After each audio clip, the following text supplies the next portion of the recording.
Hello everyone, welcome to my channel Education Simplified by OCDC। ਸੋ ਇਹ video ਹੈ +2 medical students ਦੇ ਲਈ, ਨਾਲ ਹੀ ਜਿਹੜੇ ਸਟੂਡੈਂਟਸ ਤਿਆਰੀ ਕਰ ਰਹੇ ਨੇ ਵਾਰਡ ਅਟੈਂਡੈਂਟ ਐਗਜ਼ਾਮ 2020 ਦੀ ਉਹਨਾਂ ਲਈ, ਤੇ ਇਸ ਤੋਂ ਇਲਾਵਾ ਉਮੀਦਵਾਰ ਜਿਹੜੇ ਮਾਸਟਰ ਕਾਡਰ ਐਗਜ਼ਾਮ ਦੀ ਤਿਆਰੀ ਕਰ ਰਹੇ ਨੇ ਉਹਨਾਂ ਦੇ ਲਈ। ਸੋ ਇਸ ਵੀਡੀਓ ਦੇ ਵਿੱਚ ਆਪਾਂ ਗੱਲ ਕਰਾਂਗੇ ਡਰੱਗ ਅਬਿਊਜ਼ ਦੇ ਬਾਰੇ, ਡਰੱਗ ਐਡਿਕਸ਼ਨ ਦੇ ਬਾਰੇ, ਨਾਲ ਹੀ ਗੱਲ ਕਰਾਂਗੇ ਟਾਈਪਸ ਆਫ ਡਰੱਗਸ, ਡਰੱਗ ਲੈਣ ਦੇ ਕੌਜ਼ਸ, ਕਿਵੇਂ ਲੋਕ ਡਰੱਗਸ ਲੈਣਾ ਸ਼ੁਰੂ ਕਰਦੇ ਨੇ ਤੇ ਕਿਵੇਂ ਉਹਨੂੰ ਪ੍ਰੀਵੈਂਟ ਕੀਤਾ ਜਾ ਸਕਦਾ ਗਾ। ਸੋ ਵੀਡੀਓ ਨੂੰ ਅੰਤ ਤੱਕ ਬਿਲਕੁਲ ਪੂਰਾ ਧਿਆਨ ਨਾਲ ਦੇਖੋ। ਸੋ ਇਹ ਟੌਪਿਕ ਹੈ human health and disease chapter ਦੇ ਵਿੱਚੋਂ। ਤਾਂ ਸਭ ਤੋਂ ਪਹਿਲਾਂ ਆਪਾਂ ਗੱਲ ਕਰਾਂਗੇ ਡਰੱਗ ਅਬਿਊਜ਼ ਕੀ ਹੁੰਦਾ, ਪਰ ਉਸ ਤੋਂ ਪਹਿਲਾਂ ਤੁਹਾਨੂੰ ਪਤਾ ਹੋਣਾ ਚਾਹੀਦਾ ਕਿ ਡਰੱਗ ਕੀ ਹੁੰਦੀ ਹੈ। ਸੋ ਡਰੱਗ ਹੁੰਦੀ ਹੈਗੀ ਕੋਈ ਵੀ ਅਜਿਹਾ ਸਬਸਟਾਂਸ, ਕੋਈ ਵੀ ਪਦਾਰਥ ਜਿਹਨੂੰ ਇਨਸਾਨ ਦੇ ਸਰੀਰ ਦੇ ਵਿੱਚ ਭੇਜਿਆ ਜਾਂਦਾ ਹੈ 3-4 ਪਰਪਸ ਵਾਸਤੇ। ਪਹਿਲਾ ਪਰਪਸ ਹੈ ਕਿ ਆਪਾਂ ਉਸ ਇਨਸਾਨ ਦੇ ਵਿੱਚ ਬਿਮਾਰੀ ਨੂੰ ਕਿਸੇ ਨੂੰ ਠੀਕ ਕਰਨਾ। ਦੂਜਾ ਪਰਪਸ ਹੋ ਸਕਦਾ ਗਾ ਕਿ ਬਿਮਾਰੀ ਨੂੰ ਜਾਂਚਣਾ, ਤਾਂ ਜਾਂਚਣ ਵਾਸਤੇ ਵੀ ਕੁਝ ਮੈਡੀਸਨ ਦਿੱਤੀਆਂ ਜਾਂਦੀਆਂ ਨੇ ਕਿ ਇਨਸਾਨ ਪਰਟੀਕੂਲਰ ਕਿਹੜੀ ਬਿਮਾਰੀ ਤੋਂ ਪੀੜਤ ਹੈ, ਠੀਕ ਹੈ। ਤੀਸਰਾ ਹੋ ਸਕਦਾ ਕਿ ਇਨਸਾਨ ਨੂੰ ਆਪਾਂ ਦਵਾਈ ਦੇਣੀ ਹੈ ਇਸ ਪਰਪਸ ਦੇ ਲਈ ਕਿ ਉਹ ਬਿਮਾਰ ਹੋਵੇ ਨਾ, ਮਤਲਬ ਬਿਮਾਰੀ ਵਿੱਚ ਰੋਕਥਾਮ ਦੇ ਲਈ ਆਪਾਂ ਦਵਾਈ ਦੇਣੀ ਹੈ। ਸੋ ਕੋਈ ਵੀ ਸਬਸਟਾਂਸ ਜੋ ਇਹਨਾਂ ਤਿੰਨਾਂ ਪਰਪਸ ਵਾਸਤੇ ਦਿੱਤਾ ਜਾਂਦਾ ਗਾ ਤਾਂ ਉਸ ਸਬਸਟਾਂਸ ਨੂੰ ਆਪਾਂ ਡਰੱਗ ਕਹਿੰਦੇ ਆ। ਓਕੇ, ਤਾਂ ਹੁਣ ਗੱਲ ਕਰਾਂਗੇ ਕਿ ਜਿਹੜੀ ਡਰੱਗ ਹੁੰਦੀ ਆ ਉਹਦੀ ਇੱਕ ਸਪੈਸੀਫਿਕ ਡੋਜ਼ ਹੁੰਦੀ ਹੈ, ਠੀਕ ਹੈ ਜੀ। ਕਿਸੇ ਵੀ ਡਰੱਗ ਦੇ ਇੱਕ ਸਪੈਸੀਫਿਕ ਡੋਜ਼ ਦਿੱਤੀ ਜਾਂਦੀ ਹੈ ਜਿਹਨੂੰ ਆਪਾਂ ਥੈਰਾਪਿਊਟਿਕ ਡੋਜ਼ ਕਹਿੰਦੇ ਆ।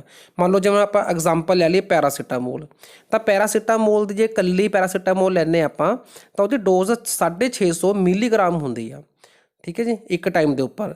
ਤਾਂ ਉਸ ਤੋਂ ਜ਼ਿਆਦਾ ਨਹੀਂ ਲੈਣੀ ਚਾਹੀਦੀ। ਸੋ ਇਸੇ ਤਰ੍ਹਾਂ ਕੋਈ ਵੀ ਡਰੱਗ ਜਦੋਂ ਉਹਦੇ ਥੈਰਾਪਿਊਟਿਕ ਇਫੈਕਟ ਤੋਂ ਜ਼ਿਆਦਾ ਲੈਤੀ ਜਾਵੇ, ਜ਼ਿਆਦਾ ਫਰੀਕੁਐਂਸੀ 'ਚ ਲੈਤੀ ਜਾਵੇ, ਤੇ ਜਿਹੜੀ ਚੀਜ਼ ਵਾਸਤੇ ਉਹ ਡਰੱਗ ਬਣੀ ਹੈ, ਮਤਲਬ ਜਿਸ ਬਿਮਾਰੀ ਨੂੰ ਠੀਕ ਕਰਨ ਵਾਸਤੇ ਉਹ ਡਰੱਗ ਬਣੀ ਹੈ, ਤੇ ਜੇ ਆਪਾਂ ਉਸ ਪਰਪਸ ਨੂੰ ਛੱਡ ਕੇ ਕਿਸੇ ਗਲਤ ਪਰਪਸ ਵਾਸਤੇ ਉਹ ਡਰੱਗ ਲੈਣੀ ਸ਼ੁਰੂ ਕਰ ਦਿੰਦੇ ਹਾਂ ਤਾਂ ਇਹਦਾ ਮਤਲਬ ਹੈ ਕਿ ਆਪਾਂ ਡਰੱਗ ਦਾ ਐਬਨੋਰਮਲ ਯੂਜ਼ ਕਰ ਰਹੇ ਹਾਂ, ਮਤਲਬ ਉਹਦੀ ਦੁਰਵਰਤੋਂ ਕਰ ਰਹੇ ਹਾਂ, ਤੇ ਇਸ ਨੂੰ ਹੀ ਡਰੱਗ ਅਬਿਊਜ਼ ਕਿਹਾ ਜਾਂਦਾ ਹੈ।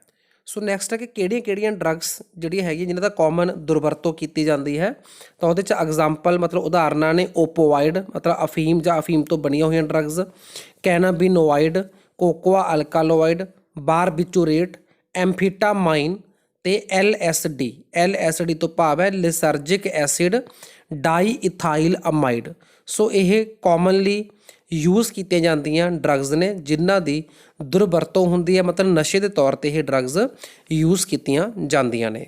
ਓਕੇ, ਸੋ ਨੈਕਸਟ ਗੱਲ ਕਰਦੇ ਹਾਂ ਕਿ ਟਾਈਪਸ ਆਫ ਡਰੱਗਸ। ਤਾਂ ਸਭ ਤੋਂ ਪਹਿਲਾਂ ਆਪਾਂ ਗੱਲ ਕਰਾਂਗੇ ਓਪੋਵਾਈਡ। These drug bind the opioid receptor in the central nervous system and gastrointestinal tract। ਤਾਂ ਇਹਦੀ ਐਗਜ਼ਾਮਪਲ ਆਪਣੇ ਕੋਲ ਹੈਗੇ ਮੋਰਫਿਨ ਤੇ ਹੈਰੋਇਨ। ਮੋਰਫਿਨ ਤੇ ਹੈਰੋਇਨ ਤੁਸੀਂ ਅਖਬਾਰਾਂ ਦੇ ਵਿੱਚ ਆਮ ਹੀ ਪੜ੍ਹਿਆ ਹੋਊਗਾ, ਠੀਕ ਹੈ। ਬਹੁਤ ਇਹ ਜਿਹੜੇ ਮਤਲਬ ਸਮਗਲਿੰਗ ਕਰਦੇ ਨੇ ਡਰੱਗਸ ਦੀ, ਉਹਨਾਂ ਲੋਕਾਂ ਤੋਂ ਇਹ ਨਸ਼ਾ ਫੜਿਆ ਜਾਂਦਾ ਗਾ। ਤਾਂ ਹੈਰੋਇਨ ਤੇ ਮੋਰਫਿਨ ਜਿਹੜੇ ਹੈਗੇ ਨੇ ਓਪੋਵਾਈਡ ਮਤਲਬ ਅਫੀਮ ਤੋਂ ਬਣੇ ਹੋਏ ਪ੍ਰੋਡਕਟ ਨੇ, ਅਫੀਮ ਤੋਂ ਬਣੀਆਂ ਹੋਈਆਂ ਡਰੱਗਸ ਨੇ। ਤਾਂ ਇਹ ਸੈਂਟਰਲ ਨਰਵਸ ਸਿਸਟਮ ਦੇ ਵਿੱਚ ਅਫੀਮ ਦੇ ਰਿਸੈਪਟਰ ਹੁੰਦੇ ਨੇ, ਤਾਂ ਉਹਨਾਂ ਦੇ ਨਾਲ ਜਾ ਕੇ ਬਾਈਂਡ ਕਰਦੀਆਂ ਨੇ ਤੇ ਉੱਥੇ ਆਪਣਾ ਕੰਮ ਇਹ ਜਿਹੜਾ ਹੈਗਾ ਕਰਦੀਆਂ ਨੇ, ਠੀਕ ਹੈ ਜੀ। Morphine is obtained from latex of poppy plant. Poppy plant ਦੇ ਵਿੱਚੋਂ ਇੱਕ ਦੁੱਧ ਨੁਮਾ ਇੱਕ ਪ੍ਰੋਡਕਟ ਨਿਕਲਦਾ ਗਾ ਦੁੱਧ ਵਰਗਾ, ਜਿਹਨੂੰ ਲੇਟੈਕਸ ਕਹਿੰਦੇ ਨੇ, ਤੇ ਉਸ ਤੋਂ ਇਹ ਡਰੱਗ ਬਣਦੀ ਹੈ। ਸੋ ਜੋ ਹੈਰੋਇਨ ਹੈ ਇਸਨੂੰ ਕਾਮਨ ਭਾਸ਼ਾ ਦੇ ਵਿੱਚ ਸਮੈਕ ਵੀ ਕਿਹਾ ਜਾਂਦਾ ਹੈ। It is obtained by acetylation of morphine, ਮਤਲਬ ਮੋਰਫਿਨ ਦੇ ਵਿੱਚ ਐਸੀਟਾਈਲ ਗਰੁੱਪ ਐਡ ਕਰਕੇ ਇਹਨੂੰ ਬਣਾਇਆ ਜਾਂਦਾ ਹੈ, ਠੀਕ ਹੈ। ਇਹ ਕੈਮੀਕਲ ਪ੍ਰੋਸੈਸ ਦਾ ਨਾਮ ਹੈ, ਮਤਲਬ ਐਸੀਟਾਈਲੇਸ਼ਨ। It is chemically dye ਐਸੀਟਾਈਲ morphine, ਮਤਲਬ ਹੈਰੋਇਨ ਦਾ ਜਿਹੜਾ ਫਾਰਮੂਲਾ ਗਾ ਉਹ ਹੋ ਗਿਆ ਡਾਈ ਐਸੀਟਾਈਲ ਮੋਰਫਿਨ। ਇਟ ਇਜ਼ ਬਿਟਰ, ਮਤਲਬ ਇਹ ਕੌੜੀ ਹੁੰਦੀ ਹੈ। ਵਾਈਟ ਮਤਲਬ ਚਿੱਟੀ ਹੁੰਦੀ ਹੈ। ਆਰਡਰਲੈਸ, ਇਹਦੀ ਕੋਈ ਪ੍ਰੋਪਰ ਸਮੈਲ ਨਹੀਂ ਹੁੰਦੀ, ਤੇ ਇਹ ਕ੍ਰਿਸਟਲਾਈਨ ਮਤਲਬ ਦਾਣੇਦਾਰ ਕੰਪਾਊਂਡ ਹੁੰਦਾ ਹੈ, ਦਾਣੇਦਾਰ ਪਦਾਰਥ ਹੁੰਦਾ ਹੈ। Heroin is a depressant and slow down the body function, ਮਤਲਬ ਬੋਡੀ ਦੇ ਫੰਕਸ਼ਨ ਮਤਲਬ ਸਰੀਰ ਦੀ ਗਤੀਵਿਧੀਆਂ ਨੂੰ ਇਹ ਬਹੁਤ ਸਲੋ ਕਰ ਦਿੰਦਾ ਹੈ, ਠੀਕ ਹੈ। ਤੇ ਇਹਨੂੰ ਬਰਾਊਨ ਸ਼ੂਗਰ ਦੇ ਨਾਮ ਤੋਂ ਵੀ ਜਾਣਿਆ ਜਾਂਦਾ ਹੈ। It is generally taken by smoking and injection, ਮਤਲਬ ਜਿਹੜੇ ਲੋਕ ਓਪੋਇਡ ਡਰੱਗਸ ਨੂੰ ਲੈਂਦੇ ਨੇ ਉਹ ਜਾਂ ਤਾਂ ਸਮੋਕਿੰਗ ਨਾਲ ਲੈਂਦੇ ਨੇ ਆਪਦੇ ਅੰਦਰ, ਜਾਂ ਫਿਰ ਇਹ ਇੰਜੈਕਸ਼ਨ ਦੇ ਨਾਲ ਮਤਲਬ IV ਇੰਟਰਾਵੇਨਸ ਇੰਜੈਕਸ਼ਨ ਵੀ ਲਗਾਉਂਦੇ ਨੇ।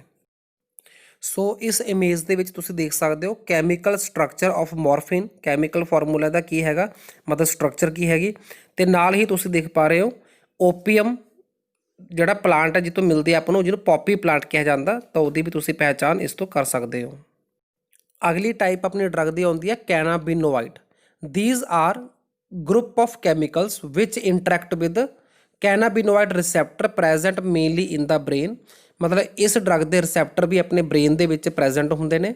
Okay, natural cannabinoid are obtained from inflorescence of cannabis sativa. Cannabis sativa ਇਸ ਪਲਾਂਟ ਦਾ ਨਾਮ ਹੈ ਜਿਸ ਤੋਂ ਕੈਨਾਬੀਨੋਇਡ ਡਰੱਗਸ ਮਿਲਦੀਆਂ ਨੇ। ਤੇ ਇਹ ਜਿਹੜੀਆਂ ਡਰੱਗਸ ਨੇ ਇਹ ਇਨਫਲੋਰੇਸੈਂਸ ਤੋਂ ਮਤਲਬ ਫੁੱਲਾਂ ਤੋਂ ਮਿਲਦੀਆਂ ਨੇ। ਠੀਕ ਹੈ ਜੀ, ਫੁੱਲਾਂ ਦੇ ਅਰੇਂਜਮੈਂਟ ਨੂੰ ਇਨਫਲੋਰੇਸੈਂਸ ਕਿਹਾ ਜਾਂਦਾ ਹੈ। ਸੋ ਮਾਰੀਜੁਆਨਾ, ਹਸ਼ੀਸ਼, ਗਾਂਜਾ, ਚਰਸ are produced by various combination of flower tops, leaves and resin of this plant। ਮਤਲਬ ਇਸ ਪਲਾਂਟ ਦੇ ਪੱਤੇ, ਫੁੱਲ, ਫੁੱਲਾਂ ਦੇ ਟੌਪ ਮਤਲਬ ਫੁੱਲ ਦਾ ਟੌਪ ਪਾਰਟ, ਤੇ ਜਿਹੜੇ ਇਹਦੇ ਫੁੱਲ ਦੇ ਵਿੱਚੋਂ ਨਿਕਲਣ ਵਾਲੇ ਰੇਜ਼ਨਸ ਨੇ, ਇਹਨਾਂ ਦੇ ਕੰਬੀਨੇਸ਼ਨ ਦੇ ਨਾਲ ਇਸ ਤਰ੍ਹਾਂ ਦੀਆਂ ਡਰੱਗਸ ਤਿਆਰ ਕੀਤੀਆਂ ਜਾਂਦੀਆਂ ਨੇ। These drugs affect the cardiovascular system, ਮਤਲਬ ਦਿਲ ਨੂੰ ਪ੍ਰਭਾਵਿਤ ਕਰਦੀਆਂ ਨੇ ਇਹ, ਹਾਰਟ ਨੂੰ। ਠੀਕ ਹੈ, ਤੇ ਇਹ ਡਰੱਗਸ ਨੂੰ ਲੈਣ ਦਾ ਜਿਹੜਾ ਤਰੀਕਾ ਹੈਗਾ ਗਾ, ਜਿਹੜੇ ਲੋਕ ਵਰਤਦੇ ਨੇ ਇਸ ਡਰੱਗਸ ਨੂੰ, ਉਹ ਹੈ ਇਨਹੇਲੇਸ਼ਨ ਤੇ ਓਰਲ ਇੰਜੈਸ਼ਨ। ਇਨਹੇਲੇਸ਼ਨ ਮਤਲਬ ਨੱਕ ਦੇ ਰਸਤੇ ਲੈਂਦੇ ਨੇ ਡਰੱਗ ਨੂੰ, ਤੇ ਓਰਲ ਇੰਜੈਸ਼ਨ ਮਤਲਬ ਮੂੰਹ ਦੇ ਰਸਤੇ ਡਰੱਗ ਨੂੰ ਇਹ ਲਿਆ ਜਾਂਦਾ ਗਾ। ਸੋ ਇਸ ਪਿਕ ਦੇ ਵਿੱਚ ਤੁਸੀਂ ਦੇਖ ਸਕਦੇ ਹੋ ਸਕੈਲੇਟਨ ਸਟਰਕਚਰ ਆਫ ਕੈਨਾਬੀਨੋਇਡ ਮੋਲੀਕਿਊਲ, ਕਿ ਇਹਦਾ ਕੈਮੀਕਲ ਸਟਰਕਚਰ ਕਿਸ ਤਰ੍ਹਾਂ ਦਾ ਹੁੰਦਾ ਗਾ।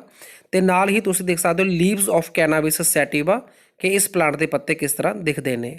ਓਕੇ, ਸੋ ਤੀਜੀ ਟਾਈਪ ਆਉਂਦੀ ਹੈ ਕੋਕੋਆ ਅਲਕੇਲੋਇਡ, ਜਿਹਦੀ ਬੈਸਟ ਐਗਜ਼ਾਮਪਲ ਜਿਹੜੀ ਹੈਗੀ ਆ ਕੋਕੇਨ। ਅਖਬਾਰਾਂ ਦੇ ਵਿੱਚ ਆਮ ਹੀ ਇਹ ਵੀ ਸੁਣਿਆ ਜਾਂਦਾ ਗਾ। ਠੀਕ ਹੈ, ਕੋਕੇਨ ਦੇ ਬਾਰੇ ਵੀ। So it is obtained from erythroxylon coca, ਇਹ ਪਲਾਂਟ ਦਾ ਨਾਮ ਹੈ, ਪੌਦੇ ਦਾ ਨਾਮ ਹੈ ਜਿੱਥੋਂ ਇਹ ਮਿਲਦੀ ਹੈ। It interfere with transport of neurotransmitter dopamine, ਆਪਣੇ ਬ੍ਰੇਨ ਦੇ ਵਿੱਚ ਬਹੁਤ ਇੰਪੋਰਟੈਂਟ, ਬਹੁਤ ਸਿਗਨੀਫਿਕੈਂਟ ਨਿਊਰੋਟ੍ਰਾਂਸਮਿਟਰ ਕੈਮੀਕਲ ਹੁੰਦਾ ਡੋਪਾਮਾਈਨ, ਤਾਂ ਇਹ ਡੋਪਾਮਾਈਨ ਦੇ ਨਾਲ ਇੰਟਰਫੇਅਰ ਕਰਦੀ ਹੈ drug coca alkaloid. It is usually taken by smoking, ਮਤਲਬ ਜਿਹੜੇ ਵੀ ਲੋਕ ਇਹਨੂੰ ਲੈਂਦੇ ਨੇ ਤਾਂ ਸਮੋਕਿੰਗ ਦੇ ਰਸਤੇ ਇਹਨੂੰ ਲਿਆ ਜਾਂਦਾ ਗਾ। It has potential stimulating action on the central nervous system, ਮਤਲਬ ਜਿਹੜੇ ਵੀ ਇਹਨੂੰ ਯੂਜ਼ ਕਰਦੇ ਨੇ ਉਹਨਾਂ ਦੇ ਬ੍ਰੇਨ ਨੂੰ ਇਹ ਉਤੇਜਿਤ ਕਰਦੀ ਹੈਗੀ ਡਰੱਗ ਕੋਕੋਆ ਅਲਕੇਲੋਇਡ। ਠੀਕ ਹੈ, and ਪ੍ਰੋਡਿਊਸਸ sense of euphoria. Euphoria ਹੁੰਦਾ ਮਤਲਬ ਇਸ ਤਰ੍ਹਾਂ ਦੀ ਫੀਲਿੰਗ, ਜਦੋਂ ਬੰਦਾ ਬਹੁਤ ਆਨੰਦਮਈ ਪਲਾਂ ਦੇ ਵਿੱਚ ਹੁੰਦਾ ਗਾ ਤਾਂ ਉਹਨੂੰ ਯੂਫੋਰੀਆ ਕਿਹਾ ਜਾਂਦਾ।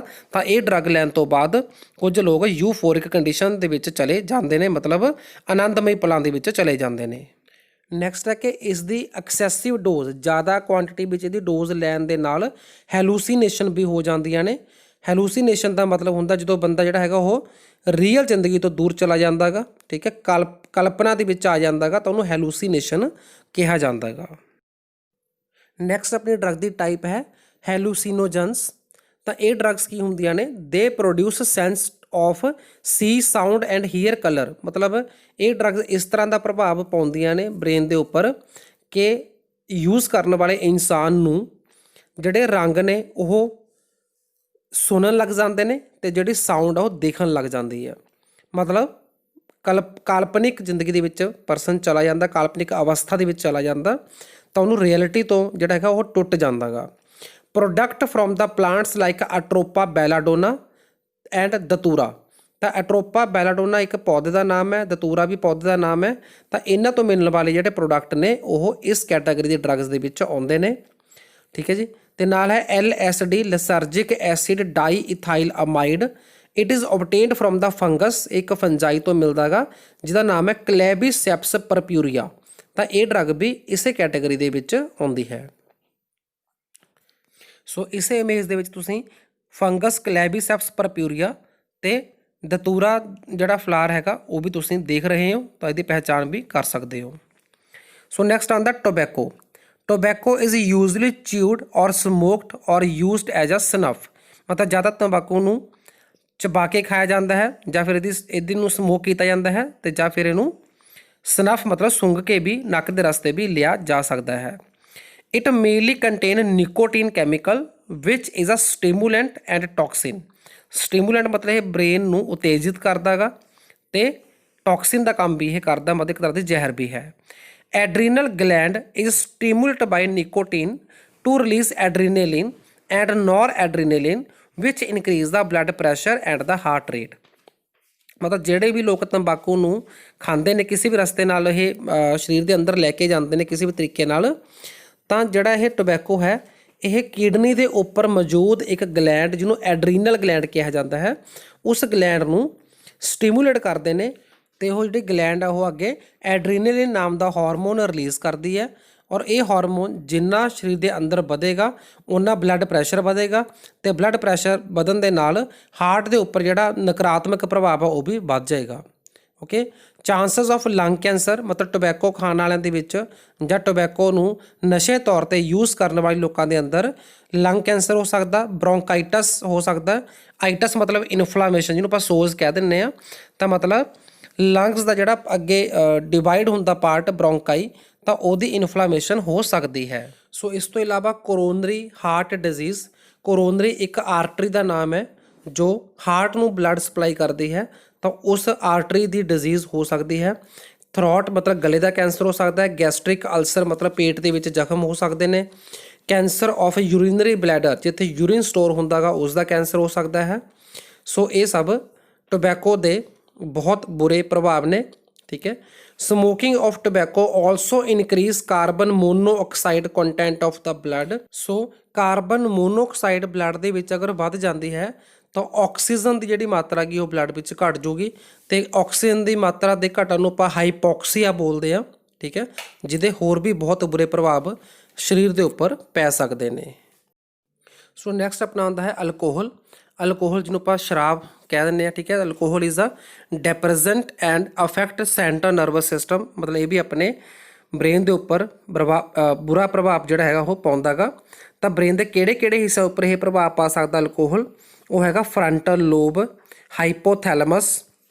ਠੀਕ ਹੈ, ਇਸ ਤੋਂ ਇਲਾਵਾ ਹਿਪੋਕੈਂਪਸ। ਹਿਪੋਕੈਂਪਸ ਆਪਣਾ ਯਾਦ ਨਾਲ ਸੰਬੰਧਿਤ ਔਰਗਨ ਹੈ ਜਿਹਦੇ ਨਾਲ ਆਪਾਂ ਯਾਦ ਰੱਖ ਪਾਉਂਦੇ ਕੋਈ ਚੀਜ਼ ਨੂੰ। ਠੀਕ ਹੈ, ਮੈਡੂਲਾ। ਮੈਡੂਲਾ ਆਪਣਾ ਉਹ ਔਰਗਨ ਹੈ ਜਿਹੜਾ ਆਪਾਂ ਨੂੰ ਬੈਲੈਂਸ ਦੇ ਵਿੱਚ ਰੱਖਦਾ ਆਪਣੇ ਗੈਸਚਰ ਤੇ ਪੋਸਚਰ ਨੂੰ, ਤਾਂ ਉਹਦੇ ਉੱਪਰ ਅਲਕੋਹਲ ਬੁਰਾ ਪ੍ਰਭਾਵ ਪਾਉਂਦਾ ਗਾ। ਤਾਂ ਹੀ ਜਿਹੜਾ ਅਲਕੋਹਲਿਕ ਹੁੰਦਾ ਗਾ ਬੰਦਾ ਉਹ ਸਹੀ ਤਰੀਕੇ ਨਾਲ ਚੱਲ ਨਹੀਂ ਪਾਉਂਦਾ। ਇਸ ਤੋਂ ਇਲਾਵਾ ਬ੍ਰੇਨ ਦੇ ਇੰਪੋਰਟੈਂਟ ਪਾਰਟ ਸੈਰੀਬੈਲਮ ਤੇ ਸੈਰੀਬ੍ਰਮ ਦੇ ਉੱਪਰ ਵੀ ਅਲਕੋਹਲ ਨਕਾਰਾਤਮਕ ਪ੍ਰਭਾਵ ਪਾਉਂਦਾ ਗਾ। ਸੋ ਹੁਣ ਆਪਾਂ ਗੱਲ ਕਰਾਂਗੇ following are the causes of drugs or alcohol abuse, ਕਿ ਡਰੱਗ ਤੇ ਜਾਂ ਫਿਰ ਅਲਕੋਹਲ ਅਬਿਊਜ਼ ਦੇ ਕਾਰਨ ਕੀ ਨੇ, ਲੋਕ ਕਿਵੇਂ ਇਸ ਦੇ ਉੱਪਰ ਲੱਗਦੇ ਨੇ। ਤਾਂ ਸਭ ਤੋਂ ਪਹਿਲਾ ਕਾਰਨ ਹੈਗਾ ਕਿਉਰਿਓਸਿਟੀ, ਕਿ ਲੋਕਾਂ ਦੇ ਅੰਦਰ ਕਿਉਰਿਓਸਿਟੀ ਜਾਗ ਜਾਂਦੀ ਹੈ। ਜਿਹੜੇ ਵੀ ਇਸ ਦਾ ਸ਼ਿਕਾਰ ਹੁੰਦੇ ਨੇ ਨਸ਼ਿਆਂ ਦਾ, ਉਹਨਾਂ ਦੇ ਵਿੱਚ ਕਿਸੇ ਨਾ ਕਿਸੇ ਕਾਰਨ ਕਰਕੇ ਕਿਉਰਿਓਸਿਟੀ ਜਾਗ ਜਾਂਦੀ ਹੈ ਤੇ ਉਸ ਕਿਉਰਿਓਸਿਟੀ ਨੂੰ ਕਿਲ ਕਰਨ ਦੇ ਲਈ ਉਹ ਇਸ ਨਸ਼ੇ ਨੂੰ ਇੱਕ ਵਾਰੀ ਪ੍ਰੈਕਟੀਕਲ ਦੇ ਤੌਰ ਤੇ ਲੈ ਕੇ ਦੇਖਣ ਦੀ ਕੋਸ਼ਿਸ਼ ਕਰਦੇ ਨੇ ਤੇ ਬਾਅਦ 'ਚ ਉਸ ਦੇ ਆਦੀ ਹੋ ਜਾਂਦੇ ਨੇ। ਜਿਸ ਤਰ੍ਹਾਂ ਤੁਸੀਂ ਜਾਣਦੇ ਹੋ ਕਿ ਅੱਜ ਕੱਲ੍ਹ ਸਾਰੇ ਜਿਹੜੇ ਗਾਣੇ ਇਸ ਤਰ੍ਹਾਂ ਦੇ ਆ ਰਹੇ ਨੇ। ਠੀਕ ਹੈ, ਕੁਝ ਫਿਲਮਾਂ ਦੇ ਵਿੱਚ ਵੀ ਨਸ਼ਾ ਜਿਹੜਾ ਹੈਗਾ ਉਹਨੂੰ ਪ੍ਰਮੋਟ ਕੀਤਾ ਜਾ ਰਿਹਾ ਹੈਗਾ। ਤਾਂ ਉਸ ਕਾਰਨ ਜਿਹੜੀ ਯੂਥ ਹੈ, ਜਿਹੜੇ ਨੌਜਵਾਨ ਨੇ, ਉਹਨਾਂ ਦੇ ਵਿੱਚ ਕਿਉਰਿਓਸਿਟੀ ਜਾਗ ਜਾਂਦੀ ਹੈ। ਦੂਸਰਾ ਕਾਰਨ ਹੈ ਨੀਡ ਫॉर ਐਡਵੈਂਚਰ, ਤੇ ਕੁਝ ਲੋਕ ਐਡਵੈਂਚਰ ਦੇ ਤੌਰ ਤੇ ਵੀ ਡਰੱਗਸ ਨੂੰ ਯੂਜ਼ ਕਰਦੇ ਨੇ ਆਪਦਾ ਹੌਸਲਾ ਵਧਾਉਣ ਦੇ ਲਈ, ਕਹਿ ਸਕਦੇ ਹਾਂ, ਜਾਂ ਆਪਣਾ ਸਟੈਮੀਨਾ ਵਧਾਉਣ ਦੇ ਲਈ ਵੀ ਡਰੱਗ ਦਾ ਸ਼ਿਕਾਰ ਹੋ ਜਾਂਦੇ ਨੇ। ਸੋ ਤੀਸਰਾ ਹੈ ਐਕਸਾਈਟਮੈਂਟ, ਕੁਝ ਆਪਦੇ ਆਪ ਨੂੰ ਐਕਸਾਈਟ ਰੱਖਣ ਦੇ ਲਈ ਡਰੱਗਸ ਦਾ ਸ਼ਿਕਾਰ ਹੋ ਜਾਂਦੇ ਨੇ। ਚੌਥਾ ਹੈ ਆਪਣਾ ਐਕਸਪੈਰੀਮੈਂਟੇਸ਼ਨ, ਜੋ ਤੁਹਾਨੂੰ ਦੱਸ ਚੁੱਕਿਆ ਇੱਕ ਤਰ੍ਹਾਂ ਦਾ ਕਿ ਪ੍ਰਯੋਗ ਕਰਕੇ ਦੇਖ ਲੈਂਦੇ ਹਾਂ। ਆਪਣੇ ਮਨ ਦੇ ਵਿੱਚ ਇਸ ਤਰ੍ਹਾਂ ਦੀ ਪ੍ਰਵਿਰਤੀ ਆ ਸਕਦੀ ਹੈ ਕਿ ਆਪਾਂ ਪ੍ਰਯੋਗ ਕਰਕੇ ਦੇਖ ਲੈਂਦੇ ਵੀ ਕੀ ਹੁੰਦਾ ਡਰੱਗ ਲੈਣ ਦੇ ਨਾਲ, ਤਾਂ ਇਸ ਤਰ੍ਹਾਂ ਵੀ ਉਹ ਸ਼ਿਕਾਰ ਹੋ ਸਕਦੇ ਨੇ। ਇਸ ਤੋਂ ਇਲਾਵਾ ਟੂ ਅਸਕੇਪ ਫਰੋਮ ਸਟ੍ਰੈਸ, ਕਈ ਲੋਕ ਤਣਾਅ ਤੋਂ ਮੁਕਤ ਰਹਿਣ ਦੇ ਲਈ ਡਰੱਗਸ ਦਾ ਜਾਂ ਅਲਕੋਹਲ ਦਾ ਉਪਯੋਗ ਕਰਦੇ ਨੇ। ਠੀਕ ਹੈ, ਉਸ ਤੋਂ ਇਲਾਵਾ ਹੈਗਾ ਅਨਸਪੋਰਟਿਵ ਫੈਮਿਲੀ ਸਟਰਕਚਰ, ਜਿਨ੍ਹਾਂ ਦੇ ਵਿੱਚ ਫੈਮਿਲੀ ਦੇ ਵਿੱਚ ਬੌਂਡਿੰਗ ਨਹੀਂ ਹੁੰਦੀ, ਤਾਂ ਉਹ ਲੋਕ ਵੀ ਨਸ਼ੇ ਦਾ ਸ਼ਿਕਾਰ ਹੋ ਜਾਂਦੇ ਨੇ। So this tolerance level of the receptor in our body increase with repeated use of drugs or alcohol, ਵੀ ਜਿਹੜੇ ਕੰਟੀਨਿਊ ਡਰੱਗਸ ਜਾਂ ਅਲਕੋਹਲ ਲੈਂਦੇ ਨੇ ਤਾਂ ਉਹਨਾਂ ਦਾ ਟੋਲਰੈਂਸ ਲੈਵਲ ਵੱਧ ਜਾਂਦਾ ਗਾ ਤੇ ਜਿਹੜੀ ਡਿਮਾਂਡ ਆ ਉਹਨਾਂ ਦੀ ਉਹ ਵੱਧਦੀ ਰਹਿੰਦੀ ਹੈ ਡਰੱਗ ਜਾਂ ਅਲਕੋਹਲ ਲੈਣ ਦੀ। ਸੋ ਹੋ ਸਕਦਾ ਕਈ ਵਾਰ ਇਹੋ ਜਿਹਾ ਮੌਕਾ ਆ ਜਾਂਦਾ ਕਿ ਉਹਨਾਂ ਦੀ ਡਰੱਗਸ ਦੀ ਪੂਰਤੀ ਨਹੀਂ ਹੁੰਦੀ ਤਾਂ ਉਹ ਹੋਰ ਵੀ ਖਤਰਨਾਕ ਪ੍ਰਵਿਰਤੀਆਂ ਦਾ ਸ਼ਿਕਾਰ ਹੋ ਜਾਂਦੇ ਨੇ। ਨੈਕਸਟ ਹੈ, if the regular dose of drug alcohol is abruptly discontinued body to manifest a characteristic and unpleasant withdrawal symptoms such as anxiety, nausea, sweating etcetera. ਮਤਲਬ ਕਈ ਵਾਰ ਕੀ ਹੁੰਦਾ ਕਿ ਕੋਈ ਲੋਕ ਜਿਹੜੇ ਨਸ਼ਾ ਕੰਟੀਨਿਊ ਕਰਦੇ ਆ ਰਹੇ ਹੁੰਦੇ ਨੇ ਤਾਂ ਉਹ ਇੱਕਦਮ ਜੇ ਕਿਸੇ ਨਸ਼ੇ ਨੂੰ ਛੱਡ ਦਿੰਦੇ ਨੇ ਜਾਂ ਛੱਡਣ ਦੀ ਕੋਸ਼ਿਸ਼ ਕਰਦੇ ਨੇ ਤਾਂ ਨਸ਼ਾ ਛੱਡਣ ਉਪਰੰਤ ਜੇ ਇੱਕਦਮ ਨਸ਼ਾ ਛੱਡਿਆ ਜਾਵੇ ਤਾਂ ਬਹੁਤ ਬੁਰੇ ਪ੍ਰਭਾਵ ਹੋਰ ਵੀ ਆ ਜਾਂਦੇ ਨੇ, ਕਿਉਂਕਿ ਉਹਨੂੰ ਆਪਾਂ ਕਹਿੰਦੇ ਵਿਦਡਰਾਲ ਸਿੰਪਟਮ, ਮਤਲਬ ਸਰੀਰ ਇੱਕ ਉਹਦੇ ਉੱਪਰ ਡਿਪੈਂਡ ਹੋਇਆ ਹੁੰਦਾ, ਜਿਹਨੂੰ ਆਪਾਂ ਫਿਜ਼ੀਓਲੋਜੀਕਲ ਡਿਪੈਂਡੈਂਸ ਕਹਿੰਦੇ ਆ। ਤਾਂ ਸਰੀਰ ਉਹਦੇ ਉੱਪਰ ਡਿਪੈਂਡ ਹੋਇਆ ਹੋਣ ਕਰਕੇ ਨੈਗੇਟਿਵ ਪ੍ਰਭਾਵ ਦਿੰਦਾ ਗਾ ਨਸ਼ਾ ਛੱਡਣ ਦੇ ਵੀ। ਠੀਕ ਹੈ ਜੀ। ਤਾਂ ਨਸ਼ਾ ਛੱਡਣ ਉਪਰੰਤ ਵੀ ਉਸ ਨੂੰ ਐਨਜ਼ਾਈਟੀ ਮਤਲਬ ਉਦਾਸੀ, ਚਿੰਤਾ ਰੋਗ ਹੋ ਸਕਦਾ ਹੈ। ਅਤੇ ਇਸ ਤੋਂ ਇਲਾਵਾ ਨੋਜ਼ੀਆ ਹੋ ਸਕਦਾ ਹੈ। ਨੋਜ਼ੀਆ ਮਤਲਬ ਵੋਮਿਟ ਆਉਣ ਤੋਂ ਜਿਹੜੀ ਪਹਿਲਾਂ ਦੀ ਫੀਲਿੰਗ ਹੁੰਦੀ ਹੈ ਉਹਨੂੰ ਨੋਜ਼ੀਆ ਕਿਹਾ ਜਾਂਦਾ ਗਾ। ਅਤੇ ਨਾਲ ਹੀ ਸਵੈਟਿੰਗ ਮਤਲਬ ਪਸੀਨੇ ਵਗੈਰਾ ਆ ਸਕਦੇ ਨੇ। ਠੀਕ ਹੈ। ਪਿਓਰ ਪੰਜਾਬੀ 'ਚ ਆਪਾਂ ਕਹਿੰਦੇ ਹਾਂ ਕਿ ਸਰੀਰ ਨੂੰ ਇੱਕ ਤੋੜ ਲੱਗ ਜਾਂਦੀ ਹੈ। ਉਸ ਤੋਂ ਬਾਅਦ ਆਪਾਂ ਗੱਲ ਕਰਾਂਗੇ adolescent is the period during which the child become matured. ਤਾਂ ਅਡੋਲੈਸੈਂਸ ਉਹ ਪੀਰੀਅਡ ਹੁੰਦਾ ਜਦੋਂ ਚਾਈਲਡ ਮੈਚਿਓਰਿਟੀ ਦੀ ਅਵਸਥਾ ਵੱਲ ਵੱਧ ਰਿਹਾ ਹੁੰਦਾ ਗਾ।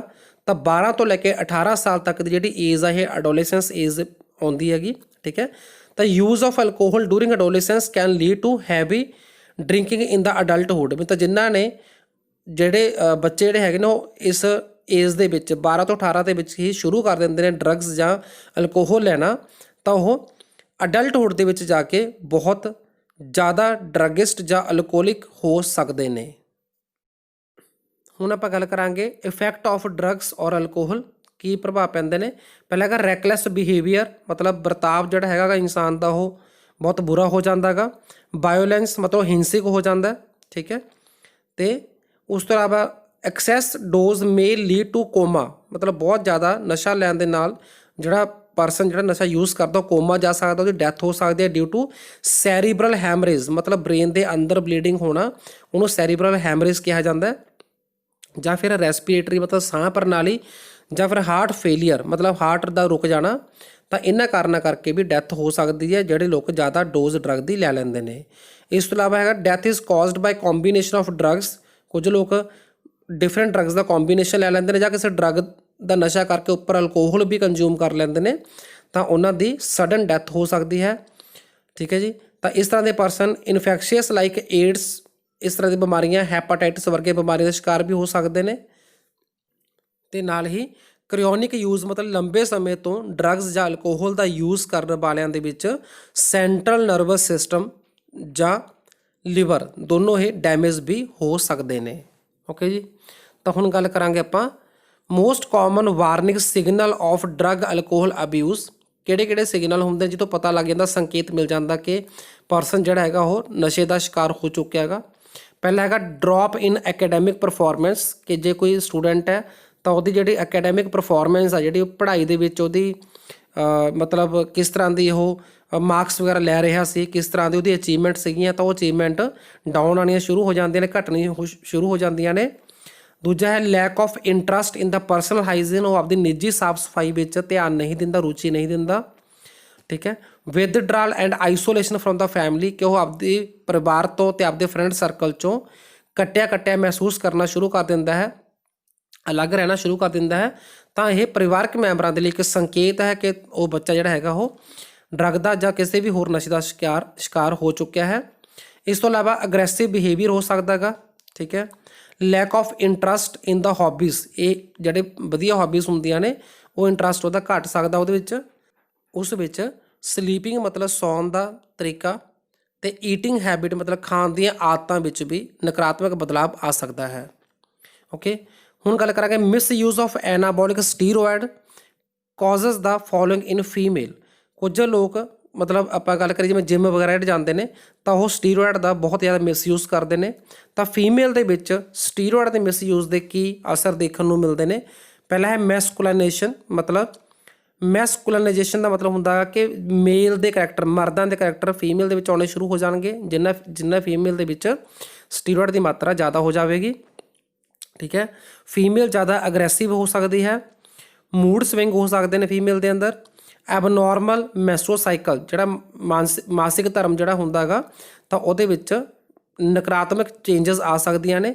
ਐਕਸੈਸਿਵ ਹੇਅਰ ਗਰੋਥ ਹੋ ਸਕਦੀ ਹੈ ਸਰੀਰ ਦੇ ਉੱਪਰ, ਅਤੇ ਨਾਲ ਹੋ ਸਕਦਾ ਡੀਪਨਿੰਗ ਆਫ ਵੋਇਸ, ਮਤਲਬ ਵੋਇਸ ਦੇ ਵਿੱਚ ਜਿਹੜਾ ਬਦਲਾਵ ਹੈ ਉਹ ਵੀ ਹੋ ਸਕਦਾ ਗਾ। ਸੋ ਇਹ ਸਨ ਇਫੈਕਟ ਫੀਮੇਲ ਦੇ ਉੱਪਰ। ਹੁਣ ਗੱਲ ਕਰਾਂਗੇ ਸਟੀਰੋਇਡ ਦੇ ਇਫੈਕਟ ਮੇਲ ਦੇ ਉੱਪਰ ਕੀ ਹੁੰਦੇ ਨੇ।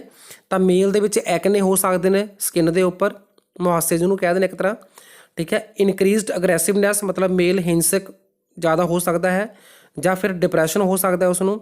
Reduction in the size of testicle, testicle sexual organ ਹੁੰਦਾ, ਰੀਪਰੋਡਕਟਿਵ ਆਰਗਨ, ਮੇਨ ਆਰਗਨ ਹੈ ਜਿਹੜਾ ਸਪਰਮ ਪ੍ਰੋਡਿਊਸ ਕਰਦਾ ਹੈਗਾ, ਤਾਂ ਉਹਦਾ ਸਾਈਜ਼ ਘਟ ਸਕਦਾ ਹੈ। ਡਿਕਰੀਜ਼ ਸਪਰਮ ਪ੍ਰੋਡਕਸ਼ਨ ਹੋ ਸਕਦੀ ਹੈ। Potential for kidney and liver dysfunction, ਮਤਲਬ ਗੁਰਦੇ ਅਤੇ ਲੀਵਰ ਦਾ ਜਿਹੜਾ ਕੰਮ ਹੈ ਉਹ ਘਟ ਸਕਦਾ ਹੈ ਜਾਂ ਬਿਲਕੁਲ ਬੰਦ ਵੀ ਹੋ ਸਕਦਾ ਹੈ। ਪ੍ਰੀ ਮੈਚੋਰ ਬਾਲਡਨੈਸ, ਮਤਲਬ ਉਮਰ ਤੋਂ ਪਹਿਲਾਂ ਹੀ ਗੰਜੇਪਨ ਦਾ ਸ਼ਿਕਾਰ ਹੋਣਾ, ਇਹ ਇਫੈਕਟ ਮੇਲ ਦੇ ਵਿੱਚ ਆ ਸਕਦੇ ਨੇ ਸਟੀਰੋਇਡ ਨੂੰ ਜ਼ਿਆਦਾ ਯੂਜ਼ ਕਰਕੇ। ਸੋ ਨੈਕਸਟ ਆਪਾਂ ਕਰਾਂਗੇ ਪ੍ਰੀਵੈਂਸ਼ਨ ਐਂਡ ਕੰਟਰੋਲ। ਪਹਿਲਾ ਹੈ ਇਸ ਦੇ ਵਿੱਚ avoid under peer pressure, avoid undue peer pressure. ਤਾਂ ਇਹਦਾ ਕੀ ਮਤਲਬ ਹੈ ਕਿ ਕਈ ਹੁੰਦਾ ਗਾ ਕਿ ਕੁਝ ਜਿਹੜੇ ਆਪਾਂ ਬੱਚਿਆਂ ਦੀ ਗੱਲ ਕਰੀਏ ਜਾਂ ਨੌਜਵਾਨਾਂ ਦੀ ਗੱਲ ਕਰੀਏ ਤਾਂ ਉਹ ਪੀਅਰ ਪ੍ਰੈਸ਼ਰ ਦੇ ਅੰਡਰ ਆ ਕੇ ਡਰੱਗਸ ਦਾ ਸ਼ਿਕਾਰ ਹੁੰਦੇ ਨੇ। ਕਿ ਮਤਲਬ ਗਰੁੱਪ ਦੇ ਜਿਹੜੇ ਸੰਗੀ ਸਾਥੀ ਹੁੰਦੇ ਨੇ ਉਹ ਇੱਕ ਦੂਜੇ ਨੂੰ ਕਹਿ ਦਿੰਦੇ ਨੇ ਯਾਰ ਤੂੰ ਇਹ ਨਸ਼ਾ ਕਰਕੇ ਦੇਖ, ਠੀਕ ਹੈ। ਤਾਂ ਪ੍ਰੈਸ਼ਰ ਦੇ ਵਿੱਚ ਨਸ਼ਾ ਕਰਦੇ ਨੇ। ਸੋ ਇਸ ਪੀਅਰ ਪ੍ਰੈਸ਼ਰ ਨੂੰ ਆਪਾਂ ਜਿਹੜਾ ਹੈਗਾ ਅਵੋਇਡ ਕਰ ਸਕਦੇ ਹਾਂ ਅਤੇ ਕੀਤਾ ਜਾ ਸਕਦਾ ਗਾ। ਓਕੇ, ਤਾਂ ਇਸ ਤੋਂ ਇਲਾਵਾ ਐਜੂਕੇਸ਼ਨ ਅਤੇ ਕਾਉਂਸਲਿੰਗ ਵੀ ਇੱਕ ਬਹੁਤ ਵਧੀਆ ਰੋਲ ਪਲੇ ਕਰ ਸਕਦੀ ਹੈਗੀ ਨਸ਼ੇ ਦੀ ਪ੍ਰੀਵੈਂਸ਼ਨ ਅਤੇ ਨਸ਼ੇ ਦੇ ਉੱਪਰ ਕੰਟਰੋਲ ਕਰਨ ਵਾਸਤੇ, ਠੀਕ ਹੈ। ਜੇ ਪ੍ਰੋਪਰ ਐਜੂਕੇਸ਼ਨ ਦਿੱਤੀ ਜਾਵੇ, ਪ੍ਰੋਪਰ ਕਾਉਂਸਲਿੰਗ ਕੀਤੀ ਜਾਵੇ, ਜਿਹੜੇ ਵੀ ਐਡਿਕਟ ਹੋ ਚੁੱਕੇ ਨੇ ਤਾਂ ਉਹਨਾਂ ਨੂੰ ਐਡਿਕਸ਼ਨ ਤੋਂ ਰੋਕਿਆ ਜਾ ਸਕਦਾ ਗਾ, ਬਚਾਇਆ ਜਾ ਸਕਦਾ ਹੈ। ਉਸ ਤੋਂ ਇਲਾਵਾ ਹੈ seeking the help from parents and Pears, ਮਤਲਬ ਜਿਹੜੇ ਲੋਕ ਇਸ ਦਾ ਆਦੀ ਹੋ ਚੁੱਕੇ ਨੇ ਤਾਂ ਉਹ ਆਪਣੇ ਹਮ ਉਮਰ ਸਾਥੀਆਂ ਤੋਂ, ਆਪਣੇ ਫਰੈਂਡਸ ਤੋਂ ਜਾਂ ਆਪਣੇ ਮਾਪਿਆਂ ਤੋਂ ਹੈਲਪ ਲੈ ਸਕਦੇ ਨੇ ਕਿ ਕਿਵੇਂ ਉਹ ਇਸ ਨਸ਼ੇ ਨੂੰ ਛੱਡ ਸਕਦੇ ਨੇ, ਠੀਕ ਹੈ। ਅਤੇ ਨਾਲ ਹੀ ਲੁਕਿੰਗ ਫॉर ਡੇਂਜਰ ਸਾਈਨ, ਜਦੋਂ ਉਹਨਾਂ ਨੂੰ ਆਪਦੇ ਅੰਦਰ ਕੋਈ ਖਤਰਨਾਕ ਸਾਈਨ ਦਿਖਾਈ ਦੇਵੇ ਤਾਂ ਉਹ ਨੋਟੀਫਾਈ ਕਰ ਸਕਦੇ ਨੇ ਕਿ ਆਪਾਂ ਇਸ ਦਾ ਸ਼ਿਕਾਰ ਹੋ ਚੁੱਕੇ ਹਾਂ, ਤਾਂ ਉਹਨਾਂ ਨੂੰ ਮੈਡੀਕਲ ਹੈਲਪ ਲੈਣੀ ਚਾਹੀਦੀ ਹੈ ਜਾਂ ਫਿਰ ਕਿਸੇ ਪ੍ਰੋਫੈਸ਼ਨਲ ਮਨੋਵਿਗਿਆਨੀ ਦੀ ਸਲਾਹ ਨਾਲ ਵੀ ਨਸ਼ਾ ਜਿਹੜਾ ਹੈਗਾ ਛੱਡਿਆ ਜਾ ਸਕਦਾ ਹੈ ਅਤੇ ਉਸ ਦੇ ਉੱਪਰ ਕੰਟਰੋਲ ਕੀਤਾ ਜਾ ਸਕਦਾ ਹੈ। ਸੋ ਇਹ ਸੀਗਾ ਸਾਰਾ video drug abuse, drug addiction ਦੇ ਬਾਰੇ, ਜਿਹਦੇ 'ਚ ਆਪਾਂ ਡਿਸਕਸ ਕੀਤਾ ਟਾਈਪਸ ਆਫ ਡਰੱਗਸ ਅਤੇ ਡਰੱਗਸ ਲੈਣ ਦੇ ਕੀ ਕਾਰਨ ਨੇ, ਕਿਵੇਂ ਉਹਨੂੰ ਪ੍ਰੀਵੈਂਟ ਕੀਤਾ ਜਾ ਸਕਦਾ, ਕਿਵੇਂ ਕੰਟਰੋਲ ਕਰ ਸਕਦੇ ਹਾਂ। ਸੋ ਉਮੀਦ ਕਰਦਾ ਵੀਡੀਓ ਪਸੰਦ ਆਵੇਗਾ। ਪਸੰਦ ਆਏ ਤਾਂ ਸ਼ੇਅਰ ਕਰਨਾ, ਸਬਸਕ੍ਰਾਈਬ ਕਰਨਾ ਬਿਲਕੁਲ ਨਾ ਭੁੱਲੋ। Thank you.